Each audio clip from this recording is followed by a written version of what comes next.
আসসালামু আলাইকুম everybody, welcome back to my new English grammar class. প্রিয় শিক্ষার্থী, আজ আমরা এই ক্লাসে শিখে নিব কীভাবে কোশ্চেন ট্যাগ গঠন করতে হয় এবং কোশ্চেন ট্যাগ কী। আমরা ডিফারেন্স, টেন্স এবং সেন্টেন্স অনুযায়ী কীভাবে এই কোশ্চেন ট্যাগগুলো মেক করতে হয় তা আজ আমরা জেনে নিব। তো প্রিয় শিক্ষার্থী, চলো আমরা আমাদের ক্লাসটি শুরু করি। You have taken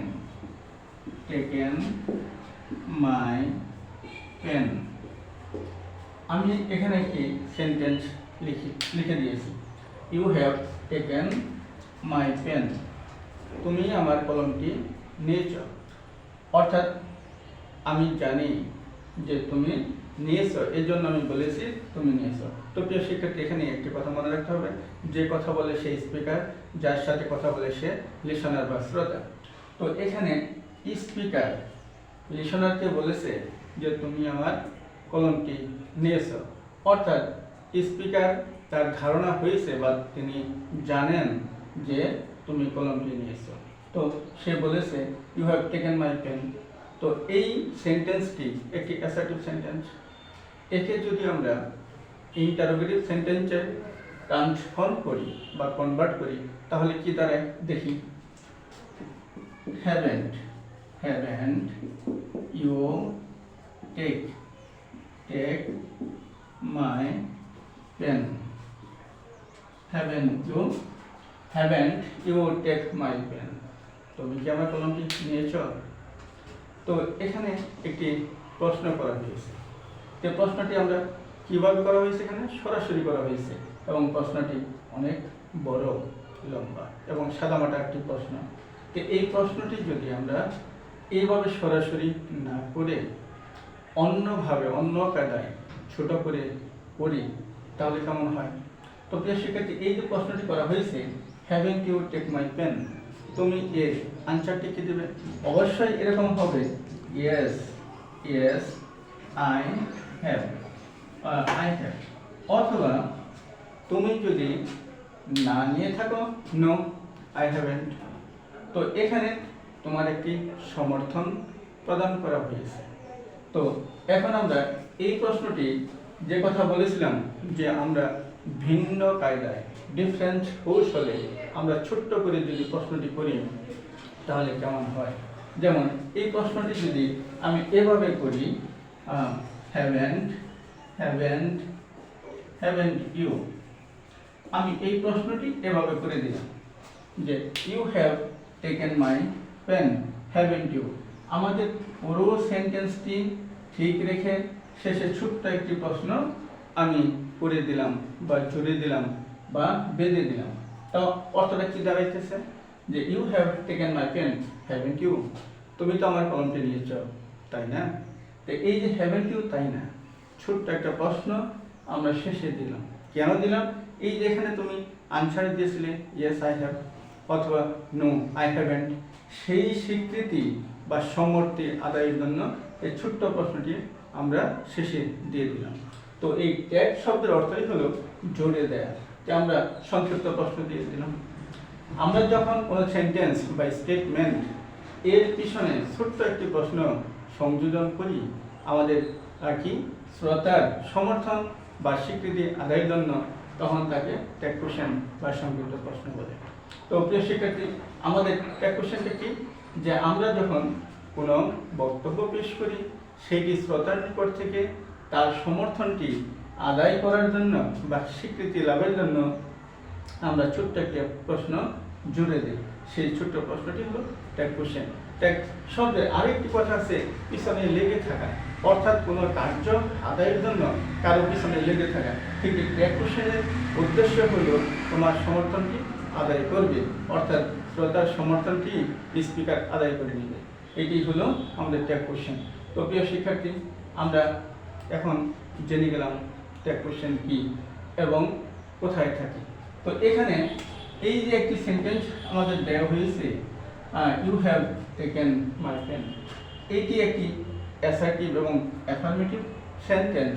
এখানে আমরা দেখতে পেয়েছি যে আমাদের এখানে নট অ্যাডভার্ব হিসেবে নিয়ে আনা হয়েছে। কেন আনা হয়েছে? এই স্টেটমেন্টটি যদি আমাদের অ্যাফার্মেটিভ হয়, এই ট্যাগ কোশ্চেনটা আমাদের হবে নেগেটিভ।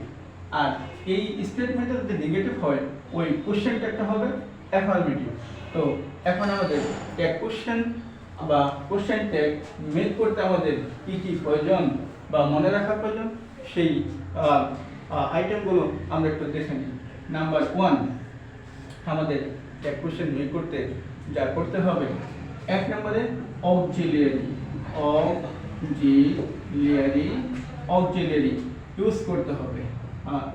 2 নম্বরে আমাদের কি করতে হবে? ট্যাগ কোশ্চেনের সাবজেক্ট আমাদের প্রোনাউন ব্যবহার করতে হবে। 3 নম্বরে আমাদের কি করতে হবে? সেন্টেন্সটি যদি অ্যাফার্মেটিভ হয়, আমাদের একটি নট নিয়ে আসতে হবে। আমাদের কি আনতে হবে? নট নিয়ে আসতে হবে। এই নটের সংক্ষিপ্ত রূপ আমাদের কি? এন অ্যাপোস্ট্রফি টি ব্যবহার করতে হবে। এবং 4 নম্বরে আমাদের কিছু অক্সিলিয়ারি এর শর্ট ফর্ম ব্যবহার করতে হবে। এবং অবশেষ যেটি আমাদের করতে হবে সেটি হলো আমাদের কি শেষে একটি কোশ্চেন মার্ক দিয়ে দিতে হবে।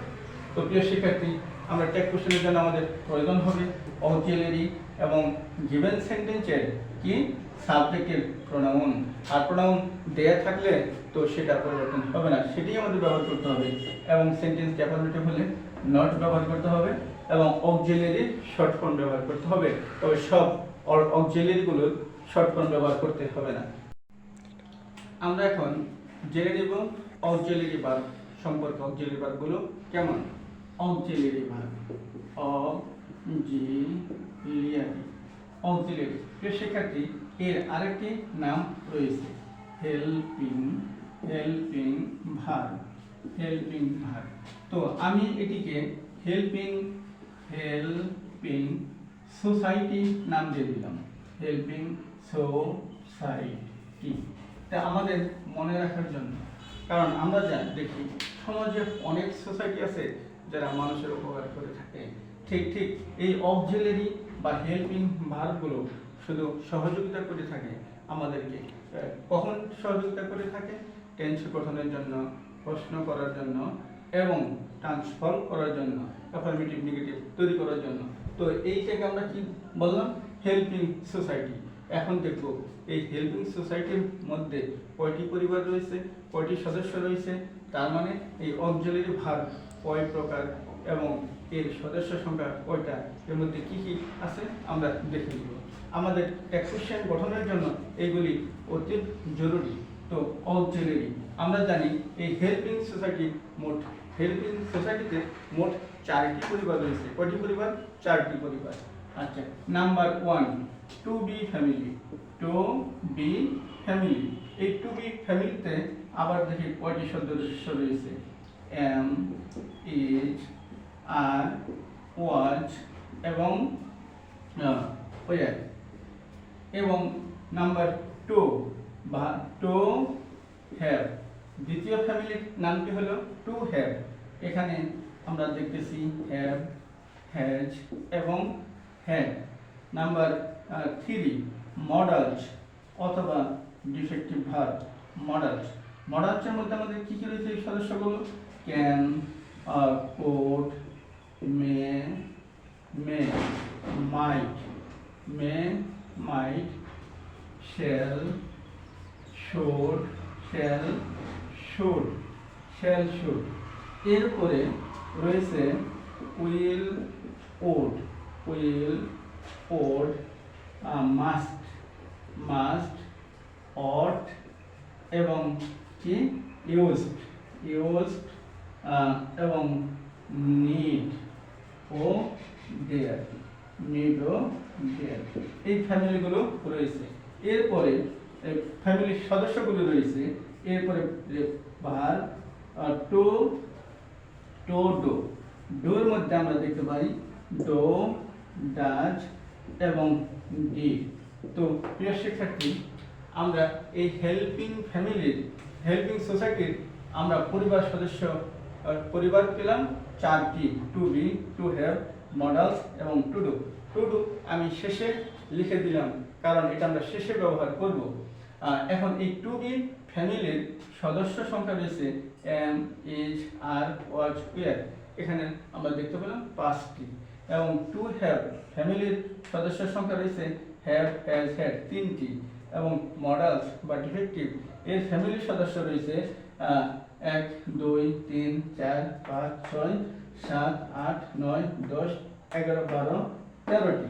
এখানে দিলাম 13টি এটি। এবং বাকি 3টি আমাদের রয়ে গেল, পরবর্তীতে আমরা ব্যবহার করব। তো এখন প্রিয় শিক্ষার্থী, এইগুলো আমরা কিভাবে ব্যবহার করব? এখানে ব্যতিক্রম শুধু অনলি এম, অনলি এম, এই 3টি শব্দ, 3টি ভার্ব আমাদের ব্যতিক্রম এম এবং ক্যান। এরপরে রয়েছে আমাদের শ্যাল এবং উইল। প্রিয় শিক্ষার্থী, এখানে আমি 3টি অক্সিলারি ইন্ডিকেট করলাম, 3টি পরিবারের সদস্যকে, অর্থাৎ 2টি পরিবারের সদস্যের মধ্যে 3টি সদস্য আমাদের ইন্ডিকেট করলাম, এম, ক্যান এবং উইল। আর একটি শ্যাল, 4টি, 1, 2, 3, 4। অর্থাৎ এই 4টি সদস্য যখন আমরা ব্যবহার করব তখন আমাদের একটু সতর্ক থাকতে হবে। আর এই সবগুলো আমাদের সেন্টেন্সে যদি অ্যাফার্মেটিভ হয় তাহলে এইগুলোর সাথে শুধু আমি একটি কি যোগ করে দেব, এই সবগুলোর সাথে এই নট এর সংক্ষিপ্ত রূপ এনটি যোগ করে দেব। কোনো পরিবর্তন হবে না। যেমন এখানে যদি আর থাকে সেন্টেন্সের মধ্যে, আমি কি লিখে দেব, আর এন্ড। এরপরে লিখবো আমি সাবজেক্ট আর এন্ড। তো ঠিক প্রত্যেকটি ওয়ার্ডের মধ্যে আমি এরকম যোগ করে দেব, যদি আমাদের নট যোগ করার প্রয়োজন হয়, মাস্ট নট। কিন্তু ব্যতিক্রম শুধু আমাদের এম এবং কি শ্যাল, ক্যান আর উইল। তো প্রিয় শিক্ষার্থী, এই ব্যতিক্রমগুলো কি হবে তা আমরা একটু দেখে নিই। আমি বোর্ডটি ক্লিন করব, প্রয়োজন হলে স্ক্রিনশট দিয়ে নিতে পারো। তো আমি আবার পরে দিতেছি, আমাদের হেল্পিং সোসাইটির 4টি পরিবার রয়েছে। টু বি এই ফ্যামিলির সদস্য কয়টি, am, is, are, was, were. এবং টু হ্যাভ ফ্যামিলির সদস্য সংখ্যা হ্যাভ, হ্যাজ, হ্যাড। এবং মডালস পরিবারের সদস্য সংখ্যা can, could, may, might, shall, should, will, would, must, ought, used, need এবং ডিয়ার। প্রিয় শিক্ষার্থী, এবং টু ডু, সর্বশেষ লিখতে to do, do, does, did. এটি আমরা পরে ব্যবহার করব এই জন্য। তো আমি বোর্ডটি ক্লিন করতেছি। তো প্রিয় শিক্ষার্থী, আমি কয়টি সদস্যকে আমি আলাদা রেখেছিলাম, মাত্র 4টি সদস্য। এর সাথে যদি আমাদের নট যোগ করতে হয়, যদি আমাদের এম এর সাথে যদি নট যোগ করতে হয়, তাহলে হবে আমাদের আরএন্ড। কি হবে, আরএন্ড হবে, আরএন্ড। এবং শ্যালের সাথে যদি আমাদের নট যোগ করতে হয়, আমাদের হবে শান্ট। এবং ক্যানের সাথে যদি নট যোগ করতে হয়, আমাদের হবে কান্ট। এবং উইলের সাথে যদি নট যোগ করতে হয়, হবে ওন্ট। প্রিয় শিক্ষার্থী, এরপর আমাদের সাবজেক্ট লিখতে হবে। আমি আবার বলতেছি, আমাদের এই ব্যতিক্রম সদস্য এম থাকলে, এম এর সাথে নট হলে আরেন্ট হবে, শ্যালের সাথে নট হলে শান্ট হবে, ক্যানের সাথে নট হলে কান্ট হবে, উইলের সাথে নট হলে ওন্ট হবে। বাকি যত সদস্য আছে সরাসরি তাদের সাথে আমি নট যোগ করে দেব, সমস্যা হবে না। তো প্রিয় শিক্ষার্থী, এখন আমরা অ্যাসার্টিভ সেন্টেন্স থেকে আমরা টেক কোশ্চেন করব। যেমন I am a teacher, I am a teacher। প্রিয় শিক্ষার্থী, ঠিক এইভাবে আমাদের প্রশ্ন দেওয়া থাকে। তো আমাদের টেক কোশ্চেনের স্ট্রাকচারটা কি, আমি আবার লিখে দিতেছি। আমাদের স্ট্রাকচারটা auxiliary plus subject, auxiliary plus subject plus question mark. তো এটা আমাদের টেক কোশ্চেনের স্ট্রাকচার। তো প্রিয় শিক্ষার্থী, এই যে আমার যে সেন্টেন্সটি দেওয়া থাকবে, যে স্টেটমেন্টটি দেওয়া থাকবে, এটাকে বলা হয় গিভেন সেন্টেন্স বা প্রদত্ত বাক্য। এটি কোনো পরিবর্তন হবে না। তো আমাদের এই অক্সিলারিগুলো হলে, সেই সদস্যগুলো হলে আমরা কি লিখবো, এম থাকলে আমাদের কি হবে, যদি নট যোগ করতে হয়, আরএন্ড। কি আরএন্ড, এম থাকলে কি হবে আমাদের আরএন্ড। এরপর আমি এই সাবজেক্টটি লিখবো, সাবজেক্টটি কি, আই। তো প্রিয় শিক্ষার্থী, কোন সময় আমরা নট যোগ করব, এই স্টেটমেন্টে যদি অ্যাফার্মেটিভ হয়, প্রথমে আমি বলেছি এটি যদি অ্যাফার্মেটিভ হয়, এখানে যদি আমাদের কোনো নেগেটিভ ইনফরমেশন না থাকে, তাহলে আমরা এই নট দিব এবং এখানে আমরা নটের সংক্ষিপ্ত রূপ ব্যবহার করব, দ্যাট মিনস নট। নটের short form N apostrophe T, N apostrophe T আমরা ব্যবহার করব। তবে একটা কোশ্চেনে আমাদের স্ট্রাকচার কি দাঁড়ালো, অক্সিলারি যদি নট প্রয়োজন হয়, নট না থাকলে নট এবং সাবজেক্ট। এখানে একটা বলা প্রয়োজন যে আমাদের এই যে ট্যাগ কোশ্চেনের সাবজেক্ট সর্বদা আমাদের গিভেন সেন্টেন্সের সাবজেক্টের প্রণয়ন হবে।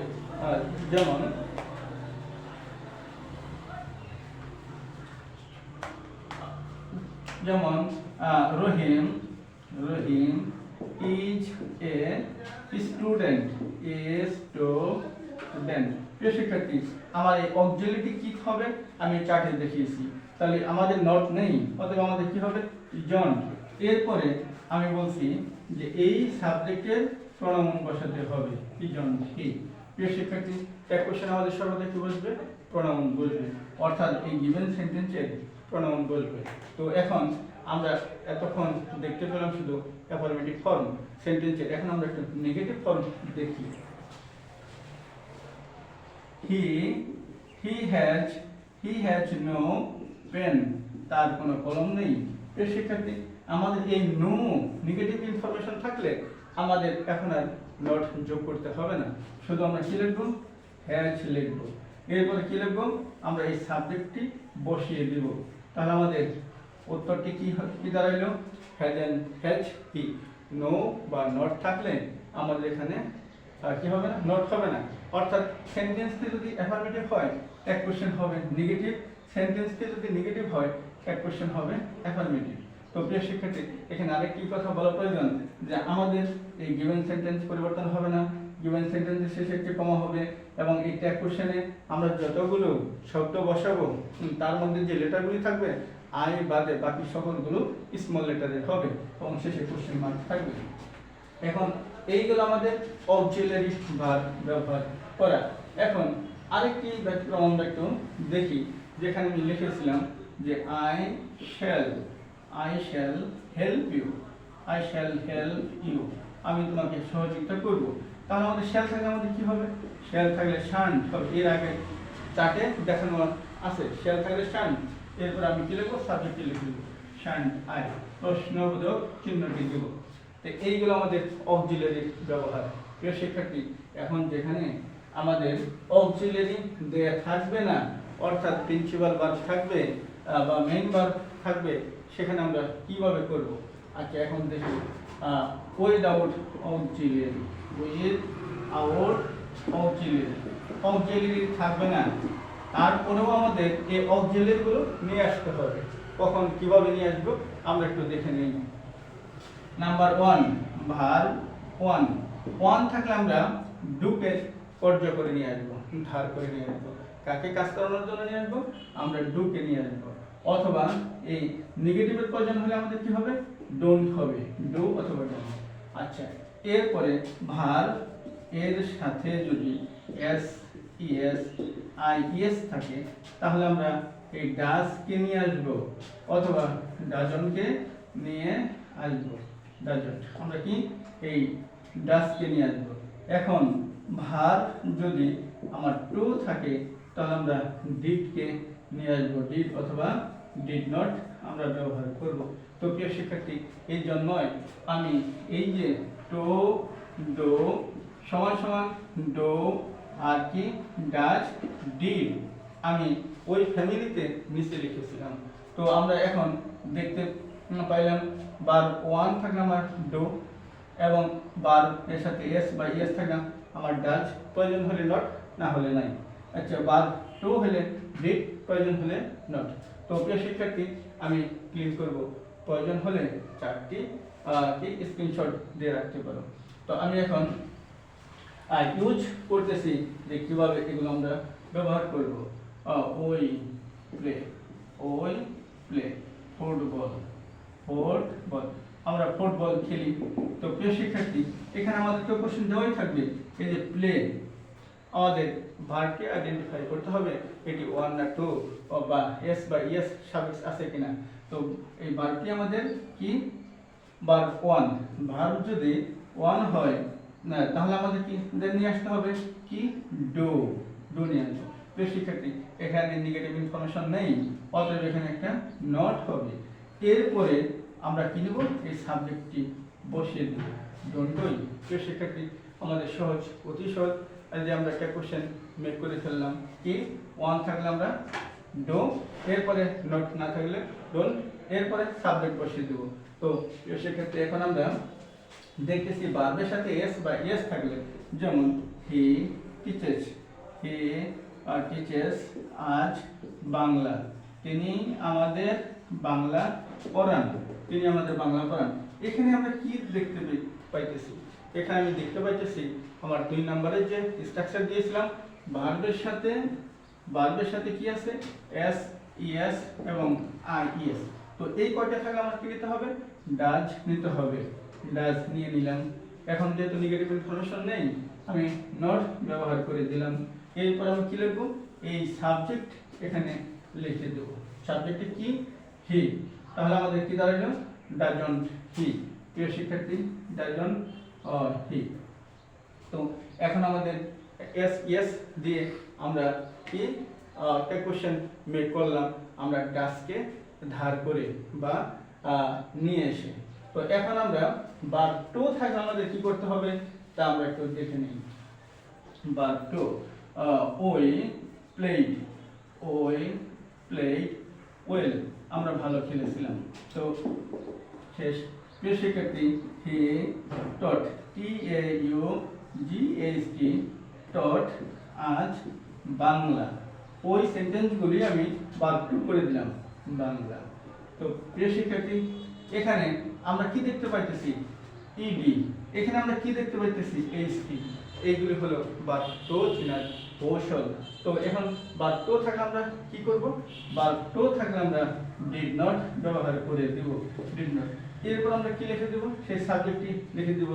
এখানেও ঠিক একই অবস্থা, আমাদের ডিড নট, এরপরে কি ওই, did not he, did not he লিখে দিলাম হি। তো প্রিয় শিক্ষার্থী এখন আমাদের প্রশ্ন হলো যে এই যে ভার্ব টু, ভার্বটি টু আমরা কিভাবে চিনব বা আইডেন্টিফাই করব। তো ভার্ব টু চেনার সহজ কিছু ইন্ডিকেটর বা ক্লু রয়েছে, সেগুলো আমরা এখন ডিসকাস করব। আমরা যদি কোনো ক্রিয়াপদের শেষে অর্থাৎ ভার্বের শেষে যদি বানানে আমরা HT NED NT IED AID এবং ভাওয়েল পরিবর্তন, ভাওয়েল পরিবর্তন এবং আরেকটি থাকে টি, ভাওয়েল পরিবর্তন, এগুলি যদি থাকে ভার্বের শেষে তাহলে আমাদের ধরে নেব ভার্ব টু। তো আমি কিভাবে ভাওয়েল পরিবর্তনটা আমরা বুঝতে পারবো, যেমন কাম, কাম, এখানে কাম বানানে আমাদের কি রয়েছে ও রয়েছে, ভাওয়েলটা ও। এখন আমাদের যদি কেম থাকে তাহলে এটা আমাদের ভার্ব টু হবে, অর্থাৎ এই ওটি পরিবর্তন হয়ে এ হয়েছে, ওটি পরিবর্তন হয়ে এ হয়েছে। আবার দেখি গেট, এই গেটটি পরিবর্তন হয়ে কি হয়ে গেল, এই যে ই কি পরিবর্তন হয়ে ও হয়ে গেল, অর্থাৎ ভাওয়েলটি পরিবর্তন হয়ে গেল। এরপরে আসছে আমাদের মিট। প্রিয় শিক্ষার্থী মিট, এটা যদি আমাদের একটি ভাওয়েল কমে যায় তাহলে হবে আমাদের ভার্ব টু। তাহলে আমরা কি দেখলাম, ভাওয়েল পরিবর্তন হয়ে গেলে ভাওয়েল টু হবে, এবং ভাওয়েল যদি কমে যায়, এখানে দুটি ভাওয়েল আছে, ই একটি কমে গেল, তাহলে আমাদের যে ভার্ব টু হয়ে গেল। তো ভার্ব টু চিনার এগুলি ছিল সহজ টেকনিক। তো প্রিয় শিক্ষার্থী এখন আমরা এতক্ষণ কোশ্চেন তৈরি করলাম, শুধু মেক করলাম সিম্পল সেন্টেন্সে। তো এখন আমরা কোশ্চেন একটু গঠন করব কিসে, কমপ্লেক্স সেন্টেন্স। কমপ্লেক্স সেন্টেন্স আমাদের কি করব, কমপ্লেক্স সেন্টেন্সে আমরা এই ট্যাগ কোশ্চেন গঠন করব, ট্যাগ কোশ্চেন করব, ট্যাগ কোশ্চেন। প্রিয় শিক্ষার্থী এটিও একটি সহজ আইটেম, যেমন when I was 6, I went to school। প্রিয় শিক্ষার্থী যখন আমার বয়স 6 ছিল তখন আমি বিদ্যালয়ে গিয়েছিলাম। তো এখন আমাদের জেনে নিতে হবে যে কমপ্লেক্স সেন্টেন্সটা কি। কমপ্লেক্স সেন্টেন্স হলো সেই সেন্টেন্স যে সেন্টেন্সের মধ্যে আমাদের দুইটি ভার্ব, দুইটি সাবজেক্ট, একটি সাবজেক্ট আর একটি সাবজেক্ট, দুইটি সাবজেক্ট, একটি ভার্ব আর একটি ভার্ব, দুইটি ভার্ব এবং সাবঅর্ডিনেট কনজাংশন, সাবঅর্ডিনেট কনজাংশন থাকে। তো প্রিয় শিক্ষার্থী, এখানে কি দেখতে পেলাম যে এই কমপ্লেক্স সেন্টেন্সের মধ্যে দুই পাশে দুটি সাবজেক্ট থাকবে এবং দুটি ভার্ব থাকবে এবং ওই সেন্টেন্সের যে দুটি ক্লজ থাকবে বা একাধিক ক্লজ থাকবে সেটা আমাদের সাবঅর্ডিনেট কনজাংশন দ্বারা যুক্ত থাকবে। সাবঅর্ডিনেট কনজাংশন দ্বারা যুক্ত থাকবে।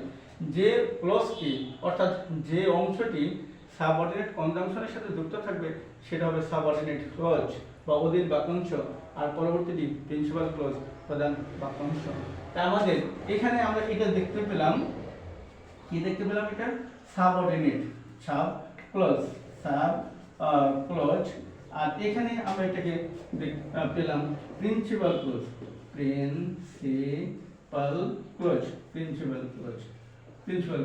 শিক্ষার্থী, এখন কথা হলো এখানে তো দুইটি ভার্ব রয়েছে, ওয়াচ এবং ওয়েন্ট। আমরা কোন ভার্বটি দিয়ে আমরা ট্যাগ কোশ্চেন তৈরি করব? আমরা ট্যাগ কোশ্চেন করব সাধারণত প্রিন্সিপাল ক্লজের ভার্ব দ্বারা।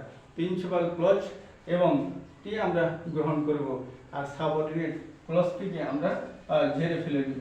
তো আমরা এখন এই অংশটা ছেড়ে দিলাম। তো এই অংশের মধ্যে আমাদের এখানে কি রয়েছে? এখানে রয়েছে ভার্ব ওয়েন্ট। প্রিয় শিক্ষার্থী, ভার্ব ওয়েন্টে কি আমাদের ওই যে ঘৌ ছিল এবং ইটা পরিবর্তন হয়ে বাউল পরিবর্তন হয়েছে, অতএব কি ভার্ব টু থাকলে আমাদের জানা আছে ডিড নট। কি not? Did not. Verb to থাকবে। এরপর এখানে আমাদের সাবজেক্টে কি? সাবজেক্টটা আই। তো আমাদের সহজ হয়ে গেল।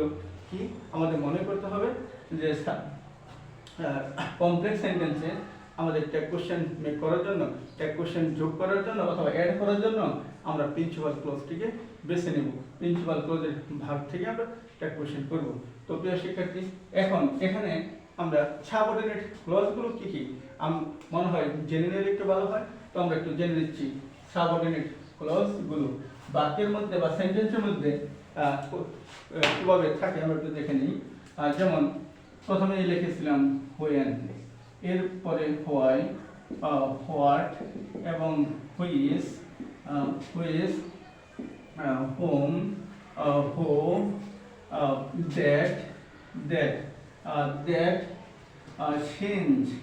since, as, because,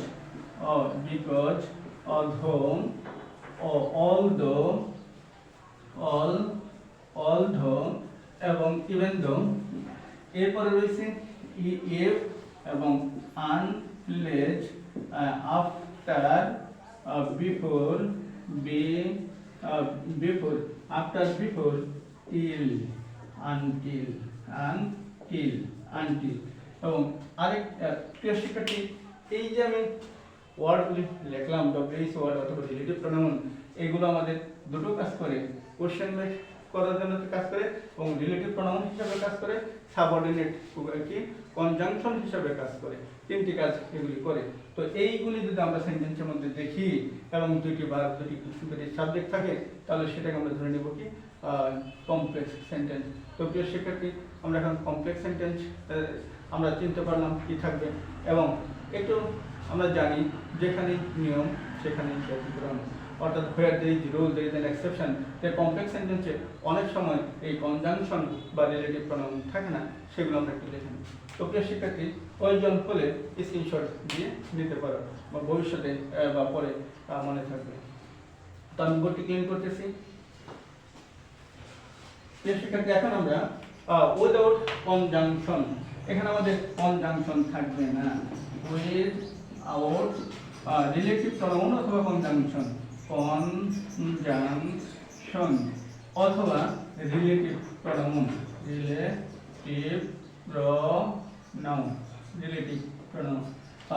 দেখি I agree, I agree, you are right, you are right, you are right. প্রিয় শিক্ষার্থী, এখানে আমাদের কোনো কনজাংশন নেই এবং চিনার কোনো আইডেন্টিফাই করার কোনো ক্লু নেই। তো এখানে দুটি সাবজেক্ট রয়েছে, একটি সাবজেক্ট, একটি ভার্ব, একটি ভার্ব। তো এখানে আমাদের কমপ্লেক্স সেন্টেন্স। তো এই ধরনের কমপ্লেক্স সেন্টেন্সে আমরা কি করে নিব, এই যে এই কি দ্বিতীয় অংশকে আমরা বেছে নেব ট্যাগ কোশ্চেন করার জন্য। কোন অংশকে আমরা বেছে নেব? দ্বিতীয় অংশকে, অর্থাৎ প্রথম অংশ ফার্স্ট পার্ট এবং সেকেন্ড পার্ট। আমরা সেকেন্ড পার্টকে আমরা বেছে নেব ট্যাগ কোশ্চেন করার জন্য। তো এখন আর থাকলে আমাদের কি হবে? আর থাকলে আমরা জানি আরেন্ট হবে, আরেন্ট। এরপরে কি আছে? ইউ রয়েছে, ইউ রয়েছে। তো প্রিয় শিক্ষার্থী, এখানে আমাদের ট্যাগ কোশ্চেনটি কি হয়ে গেল যে আরেন্ট ইউ, অর্থাৎ আমরা দ্বিতীয় ক্লজ থেকে আমরা ট্যাগ কোশ্চেন করব কখন? যখন আমরা সেন্টেন্সের মধ্যে কোনো রিলেটিভ কি প্রোনাউন এবং কনজাংশন দেখব না। তো প্রিয় শিক্ষার্থী, ঠিক এইরকম আরেকটি সেন্টেন্স আমরা দেখি ব্যতিক্রমের মধ্যে, যে সেটার মধ্যে আমাদের ক্লজ থাকবে কিন্তু আমাদের আইডেন্টিফাই করতে একটু কষ্ট হবে। যেমন ইট ইজ আই, অথবা ওই, অথবা you, or he, or she, or they, এইরকম থাকে। ঠিক এইভাবে যদি থাকে, ইজ দ্বারা থাকে, তখন আমরা কি করে নেব? কোন ক্রিয়াপদটিকে আমরা নেব? যেমন it is I who am your teacher, who am your teacher. তো এইরকম সেন্টেন্স দেখলে আমরা অনেক সময় কি করি, একটু ভয় পেয়ে যাই, নার্ভাস হয়ে যায় যে আমরা কোন ক্রিয়াপদটি নিব, এই সামনেরটি না পিছনেরটি। এখন সহজ সূত্র হলো, এখানে আমাদের রিলেটিভ প্রোনাউন, এই রিলেটিভ প্রোনাউনের সামনে যে সাবজেক্ট থাকবে, এই সাবজেক্টে আমরা ট্যাগ কোশ্চেনের সাবজেক্ট বানাবো এবং এই রিলেটিভ প্রোনাউনের ঠিক পরে যে ক্রিয়াপদটি থাকবে সেইটিকে আমরা ভার্ব হিসেবে ব্যবহার করব। তো এখন আমাদের কি আছে? এম আছে। এম থাকলে আমাদের কি হবে প্রিয় শিক্ষার্থী? এম থাকলে আরেন্ট, আরেন্ট। এরপর আমাদের সাবজেক্টটা কি? রিলেটিভ প্রোনাউনের সামনে আই রয়েছে, তো আমাদের আই লিখে দিলাম। তো এখন আমরা কি বুঝতে পারলাম যে এই ধরনের ইট ইজ দ্বারা থাকলে রিলেটিভ প্রোনাউনের সামনের সাবজেক্ট অথবা নিকটবর্তী সাবজেক্ট এবং নিকটবর্তী ভার্ব থেকে আমরা কি করব? ট্যাগ কোশ্চেন করব। তো প্রিয় শিক্ষার্থী, আমরা তখন কমপ্লেক্স সেন্টেন্স নিয়ে ট্যাগ কোশ্চেন গঠন করলাম। এখন আমরা চলে যাব ইম্পারেটিভ সেন্টেন্সে। তো এখানে একটু কথা বলে নেই, ইম্পারেটিভ সেন্টেন্সের মধ্যে এখানে অনেক মতামত, অনেক পথ রয়েছে, তবে আমরা সর্বোত্তম পথটি আমরা বেছে নেব।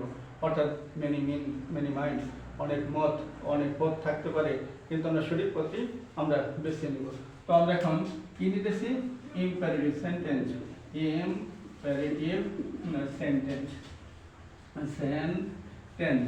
Imperative sentence. তো প্রিয় শিক্ষার্থী,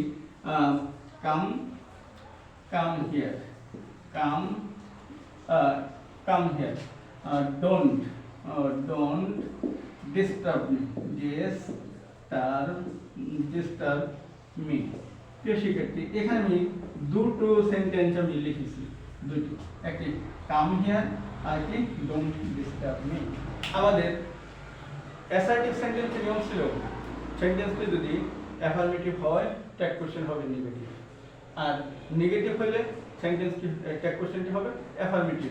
কিন্তু এই ইম্পারেটিভ সেন্টেন্সে কোনো ধরাবাঁধা নিয়ম নেই, আমাদের অনেক নিয়ম আছে। যেমন আমরা ক্যান ইউ ব্যবহার করতে পারি, কুড ইউ ব্যবহার করতে পারি এবং উইল ইউ ব্যবহার করতে পারি। প্রিয় শিক্ষার্থী, ক্যান ইউ, কুড ইউ এবং উইল ইউ এগুলো আমরা ব্যবহার করতে পারি, এর সাথে আমরা নটও ব্যবহার করতে পারি। তবে একটি গ্রহণযোগ্য মতামত, যেটা সর্বক্ষেত্রে একটি সেন্টেন্স বাদে আমরা শুধু উইল ইউ ব্যবহার করলেই আমাদের আনসারটি 100% সঠিক হয়ে যাবে। তো আমরা এই ধরনের সকল সেন্টেন্সের মধ্যে আমরা কি ব্যবহার করব? Will you. এখন এটার মধ্যে আমরা কি ব্যবহার করব? Will you. অর্থাৎ আমাদের এই স্টেটমেন্ট, অর্থাৎ বক্তব্য, স্পিচটি যদি অ্যাফার্মেটিভ হয় তাহলে আমরা উইল ব্যবহার করব, এবং কি নেগেটিভ হলে আমরা উইল ব্যবহার করব। এখানে ওন্ট ব্যবহার করলে অসুবিধা নেই, কিন্তু আমরা কেন তো মতে যাব, আমরা সঠিক পথে চলব, অতি সংক্ষেপে আমরা শিখব, শুধু উইল ব্যবহার করলেই হবে। তো একটি মাত্র সেন্টেন্স আমাদের রয়েছে, সেটি আমি রেখে দিই। আবার আমি বলছি can you, could you, will you, এবং নেগেটিভ ব্যবহার করা যাবে, যেমন কান্ট ইউ, কি could not you, won't you. তো আমরা শুধু উইল ইউ ব্যবহার করব সর্বক্ষেত্রে, একটি মাত্র সেন্টেন্স বাদে। যেমন উদাহরণটি আমি লিখে দিতেছি। অনেক সময় ইম্পারেটিভ সেন্টেন্স আমাদের শুরু হয়ে থাকে কি, যেমন লেট মি ডু ইট, আমাকে একটি করতে দাও, লেট দ্বারা শুরু হয়েছে, এটা একটি ইম্পারেটিভ সেন্টেন্স। অতএব আমার সেই একটি মাত্র থিওরি উইল ইউ, কি উইল ইউ, আমার আনসার শুরু হয়ে গেছে। এখন ব্যতিক্রমের যে জিনিস, যে সেন্টেন্সটি, সেইটি হলো ভেরি ভেরি ইম্পর্টেন্ট এবং পরীক্ষায় প্রায়ই আসে, যেমন লেটস এবং লেট আজ। প্রিয় শিক্ষার্থী, এই যে লেটস এবং লেট আজ, এই শব্দ দুটি সেন্টেন্সের মধ্যে থাকলেই একদম অন্ধ হয়ে লিখে দেবো শ্যাল উই। কি লিখে দেবো আমি? Shall we. আমাদের আনসার শেষ। তাহলে আমি আনসারটি, প্রশ্নটি এভাবে থাকতে পারে, লেট আজ help the poor. Let us help the poor. চলো গরিবদেরকে সহযোগিতা করি। প্রিয় শিক্ষার্থী, আমাদের লেটস এবং লেট আস থাকলে আমাদের শ্যাল উই লিখে দেব, এখানে নেগেটিভ হবে না। তো ইম্পারেটিভ ক্ষেত্রে আমরা দুটো বাক্য শুধু ব্যবহার করবো ট্যাগ কোশ্চেনের সময়, উইল ইউ আর কি শ্যাল ইউ। অ্যাফার্মেটিভ, নেগেটিভ যত যা আছে সব উইল ইউ। আর শুধু লেটস থাকলে আমরা কি ব্যবহার করবো? শ্যাল উই ব্যবহার করবো। তো প্রিয় শিক্ষার্থী, আরেকটি সেন্টেন্স আমাদের রয়ে গেল, সেটি হলো এক্সক্লেমেটরি সেন্টেন্স। সেটি কি আমাদের? Exclamatory sentence. তো আমরা অতি সংক্ষেপে দেখব এক্সক্লেমেটরি সেন্টেন্স কিভাবে কোশ্চেন করতে হয়। Exclamatory sentence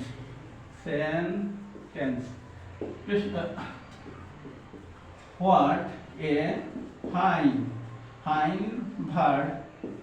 bird it is. প্রিয় শিক্ষার্থী, এখানে আমরা কি দেখতে পেলাম? What a fine bird it is.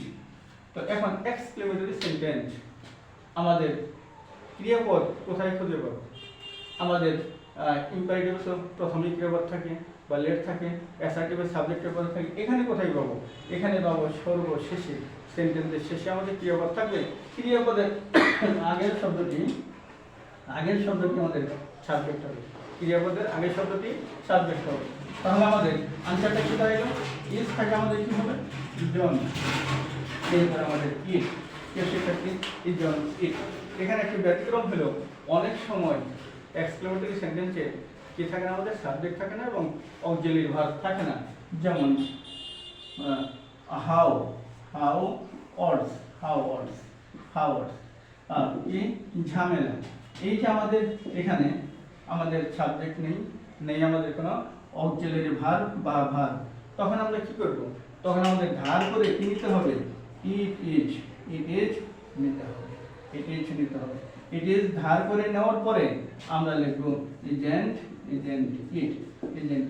তো প্রিয় শিক্ষার্থী, আমরা এক্সক্লেমেটরি সেন্টেন্সের মধ্যে ভার্ব না থাকলে কি করতে হবে? এগুলো আমাদের করতে হবে। এরপরে আসছে আমাদের আরো কিছু সংক্ষিপ্ত রয়েছে। প্রিয় শিক্ষার্থী, এখন আমরা অ্যাসার্টিভ সেন্টেন্সের, সিম্পল সেন্টেন্সের কিছু ব্যতিক্রম দেখতে পাই, সেগুলো আমরা দেখব। ইলিপসিস একটা প্রচলনটা আমাদের খুব অতি জনপ্রিয়। অর্থাৎ আমরা যখন কনভারসেশন করি, কথা বলি, আমরা অনেক সময় সামনে সাবজেক্ট বাদ দিয়ে বা ক্রিয়াপদ বাদ দিয়ে আমরা কথা বলি, তারপর আমাদের কথাটি পূর্ণ হয় এবং সুন্দর হয়। যেমন নাইস ডে। এখানে আমি কি বাদ দিয়েছি? এখানে একটি সাবজেক্ট বাদ দিয়েছি, it is a nice day. তো এগুলি আমাদের কি অ্যাসার্টিভ সেন্টেন্সে এবং সিম্পল সেন্টেন্স আমাদের থাকে। তো এই জাতীয় সেন্টেন্সগুলো যেমন রহিম, এখানে আমি কি বাদ দিয়েছি? ইউ আর রহিম, অথবা ইট ইজ রহিম, আচ্ছা ইউ আর রহিম, অথবা ইয়েস ইয়েস, আমি যদি ইয়েস ব্যবহার করি ইট ইজ কি হবে ইয়েস, আমরা ইট ইজটা বাদ দিয়েছি। তো এখন আবার দেখি আমরা কি থ্যাংক ইউ, এই যে আমরা যাবতীয় greeting thank you, welcome, good morning, happy birthday, ETC, congratulation, এইগুলির মধ্যে আমরা সাবজেক্টটা ছেড়ে দিয়ে আমরা কথা বলি, সাবজেক্টটা ছেড়ে দিয়ে বলি। তো ওই সাবজেক্টকে আমাদের এখন স্পষ্ট করে ক্লিয়ার করে আমাদের ট্যাগ কোশ্চেনটা মেক করতে হবে। যেমন ইট ইজ নাইস ডে, আমরা শুধু বলে থাকি নাইস ডে, রহিম, শুধু বলে থাকি রহিম। তাহলে আমাদের এখানে এই যে আমরা ছেড়ে দিয়ে কথা বলছিলাম সাবজেক্ট এবং ভার্ব, এটি আমাদের এখানে আনতে হবে, এটি আনতে হবে এখানে ইজেন্ট ইট। আর এখানে আমি কি ছেড়ে দিয়েছিলাম ইউ আর, তাহলে আমি এখানে কি লিখবো, এখানে লিখবো আরেন্ট ইউ। তো এখন এই জাতীয় সেন্টেন্স আমি কি লিখবো, এখানে আমি আইটা আমি ছেড়ে দিয়েছি, সাবজেক্ট আই। আর এখানে ভার্বের আসল রূপ মানে বার ওয়ান, ভার্ব কি ওয়ান থেকে আমাদের কি হয়, ওয়ান থেকে হয় ডোন্ট। তো এখানে আমি ডোন্ট দেবো, ডোন্ট আই। তো প্রিয় শিক্ষার্থী, আমরা যদি সেন্টেন্সের মধ্যে থ্যাংক ইউ দেখতে পাই, ওয়েলকাম দেখতে পাই, আর গুড মর্নিং দেখতে পাই, কনগ্রাচুলেশন দেখতে পাই, তাহলে আমরা কি লিখবো ডোন্ট আই। এবং এই জাতীয় যদি আমরা সাবজেক্ট এবং ক্রিয়াপদ ছেড়ে দিয়ে আমরা বলি, কোনো কথা বলি, স্পিচ মেক করি, তখন আমাদের কী হবে, এই অর্থ অনুসারে আমরা কি ছেড়ে দিয়েছিলাম সেই অনুসারে আমাদের সেইগুলো ফুটিয়ে তুলতে হবে, অর্থাৎ ক্লিয়ার করতে হবে, তারপর আমাদের ট্যাগ কোশ্চেন মেক করতে হবে। প্রিয় শিক্ষার্থী, আজ এই পর্যন্ত। আর এই ভিডিওটি হলো ট্যাগ কোশ্চেনের প্রথম পর্ব। পরবর্তী পর্বে আমি দেখাতে চেষ্টা করব যে সাবজেক্ট হিসাবে যে প্রোনাউন ব্যবহার করতে হয়, সেই প্রোনাউনটি ব্যবহার করতে আমাদের বেশ কিছু জটিলতা থাকে। সেই জটিলতাগুলো আমরা সামনের অর্থাৎ দ্বিতীয় পর্বে আর সেকেন্ড পার্টে আমরা ক্লিয়ার করব সাবজেক্টে। প্রিয় শিক্ষার্থী, ভিডিওটি যদি ভালো লাগে আমার বন্ধুদের মধ্যে শেয়ার করবে, এবং সর্বশেষ কথা হলো যে সাবস্ক্রাইব করে পাশে থাকবে, যাতে সর্বপ্রথম পরবর্তী ভিডিওটি তোমার নিকট পৌঁছে। ভালো থাকো সবাই, আসসালামু আলাইকুম।